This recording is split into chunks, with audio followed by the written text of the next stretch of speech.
America, Israel और Iran के बीच चल रही जंग के बाद पश्चिम एशिया में आए संकट को लेकर पीएम मोदी ने आज संसद में सरकार का पक्ष रखा है। लोकसभा में पीएम मोदी ने कहा कि भारत ने युद्ध के हालातों का विरोध करता है। हॉर्मुज़ स्ट्रेट में रुकावट अस्वीकार्य है। पीएम मोदी ने बताया कि तेल की चुनौती से निपटने के साथ ही लॉन्ग टर्म और शॉर्ट टर्म प्लान पर काम हो रहा है। देखिए रिपोर्ट।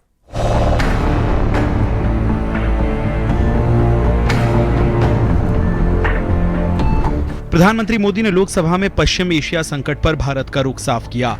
उन्होंने हमलों का विरोध करते हुए शांतिपूर्ण समाधान पर जोर दिया। पीएम मोदी ने कहा कि पेट्रोल, एलपीजी को लेकर सरकार हर गंभीरतापूर्वक संभव प्रयास कर रही है। एलपीजी के देश में ही उत्पादन को भी बढ़ाया जा रहा है। आज भारत के पास 53 लाख मीट्रिक टन से अधिक का स्ट्रेटेजिक पेट्रोलियम रिजर्व है। हमारी रिफाइनिंग कैपेसिटी में भी उल्लेखनीय वृद्धि हुई है। देश के सभी पावर प्लांट्स के पर्याप्त कोल्ड स्टॉक्स उपलब्ध है। पीएम मोदी ने कहा कि कच्चे तेल और गैस का बड़ा हिस्सा हॉर्मुज़ स्ट्रेट से होकर गुजरता है।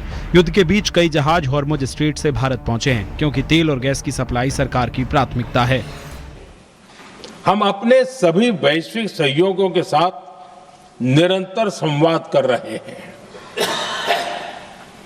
ताकि हमारे मैरीटाइम कॉरिडोर सुरक्षित रहे। ऐसे प्रयासों के कारण बीते दिनों हॉर्मुज़ स्ट्रेट में फंसे हमारे कई जहाज भारत आए भी हैं। पीएम मोदी ने कहा कि भारत हमेशा से मानवता के हित और शांति के पक्ष में अपनी आवाज उठाता रहा है। बातचीत और कूटनीति ही समस्या का समाधान है। भारत हमेशा से ही मानवता के हित में और शांति के पक्ष में अपनी आवाज उठाता रहा है। मैं फिर कहूंगा कि बातचीत और कूटनीति ही इस समस्या का समाधान है। पश्चिम एशिया में हालात चिंताजनक हैं। जंग का आम लोगों के जीवन पर असर पड़ रहा है। भारत 60% एलपीजी आयात करता है। हॉर्मुज़ से जहाजों की आवाजाही मुश्किल हो रही है। जहां जंग हो रही है वो हमारे लिए कारोबार का रास्ता है। कच्चे तेल के भंडारण को प्राथमिकता दी जा रही है। घरेलू एलपीजी सप्लाई सरकार की प्राथमिकता है। पहले 27 देशों से आयात होता था और अब 41 देशों से होता है। सरकार लगातार कालाबाजारी पर निगरानी कर रही है।